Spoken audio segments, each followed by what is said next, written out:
News One Express. AIADMK முன்னாள் MLA மீது ரூ. 30 லட்சம் பண மோசடி புகார். பாதிக்கப்பட்ட நபர் மாவட்ட காவல் கண்காணிப்பாளர் அலுவலகத்தில் மனு அளித்து புகார் தெரிவித்தார்.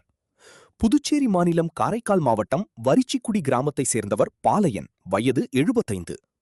ஓய்வு பெற்ற காவல் சிறப்பு உதவி ஆய்வாளரான இவர் மயிலாடுதுறை மாவட்டம் தரங்கம்பாடி தாலுகா பரசலூரில் வசிக்கும் அதிமுக முன்னாள் எம்எல்ஏ ரெங்கநாதன் என்பவரின் வீட்டை கிரயம் செய்து கொள்வதற்காக அவரிடம் 2 தவணையாக ரூ. 30 லட்சம் முன்பணம் கொடுத்துள்ளார்.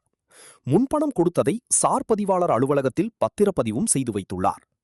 6 மாதங்களுக்குள் முன்னாள் எம்எல்ஏ ரெங்கநாதன் வீட்டினை கிரயம் செய்து தருவதாக ஒப்பந்தம் செய்து கொண்ட நிலையில் காலக்கெடு முடிந்த பின்னரும் வீட்டை கிரயம் செய்து தராததோடு முன்பணமாக பெற்ற பணத்தையும் திரும்ப தராமல் கடந்த 3 ஆண்டுகளாக இழுத்தடித்துள்ளார். இதுகுறித்து செம்பனார்கோவில் காவல் நிலையத்தில் புகார் தெரிவித்த நிலையில் காவல் நிலையத்துக்கு வந்த முன்னாள் எம்எல்ஏ ரெங்கநாதன் ஜூன் 30ஆம் தேதிக்குள் பணத்தை திரும்ப தருவதாக கைப்பட எழுதி கொடுத்துள்ளார்.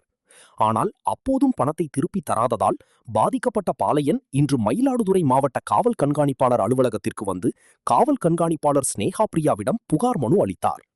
வீடு விற்பதாக கூறி ரூ. 30 லட்சம் பணத்தை 3 ஆண்டுகளாக ஏமாற்றி வரும் அதிமுக முன்னாள் எம்எல்ஏ மீது நடவடிக்கை எடுத்து தான் இழந்த பணத்தை மீட்டுத் தர வேண்டும் என அந்த மனுவில் அவர் கோரிக்கை விடுத்துள்ளார்.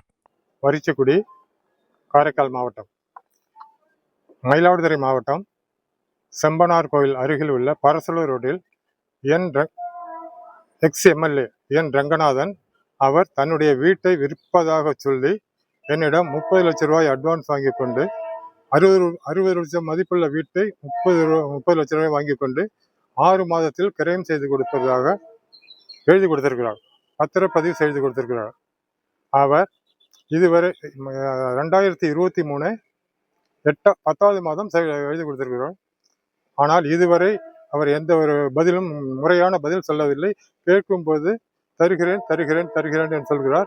மாநில முதல்வர் 2 முறை மனு அளித்திருக்கிறார். 2வது மாதம் கொடுத்திருக்கிறேன். தற்போது ஒரு மனு ஒன்று கொடுத்திருக்கிறேன். எந்த நடவடிக்கையும் இல்லை. காவல்துறை எங்களுக்கு முழு ஒத்துழைப்பு கொடுக்கவில்லை. இதனால் ஐயா அவர்கள் உடனடியாக நடவடிக்கை எடுத்து ஒன்று வீடு கொடுக்க வேண்டும், இல்லை என்றால் அதற்கு கொடுத்த பணத்தையும் அதற்குள்ளான வட்டியும் சேர்த்து தர வேண்டும் என்று என்ற கோரிக்கையாக வைக்கிறேன். போலீஸ் இதுவரைக்கும் விசாரணை செய்யவில்லை.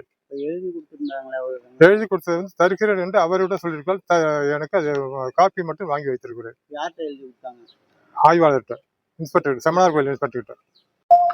எனக்கு ரெங்கநாதன் அவர்கள் அவர் சொன்ன முறைப்படி எனக்கு பணமும் வீடும் விற்பனை செய்யவில்லை, பணமும் திருப்பி தரவில்லை.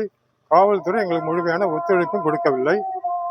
ஆகையால் ஐயா அவர்கள், மாவட்ட கண்காணிப்பாளர் அவர்கள் எனக்கு உதவி செய்ய வேண்டும். என்னுடைய மனைவி உடல்நிலை முடியாமல் சென்னையில் மருத்துவமனையில் சிகிச்சை பெற்று வருகிறார்.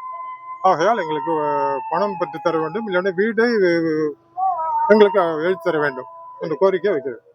செய்திகளை உடனுக்குடன் தெரிந்து கொள்ள லைக் பண்ணுங்க, ஷேர் பண்ணுங்க, சப்ஸ்கிரைப் பண்ணுங்க, மறக்காம கமெண்ட் பண்ணுங்க.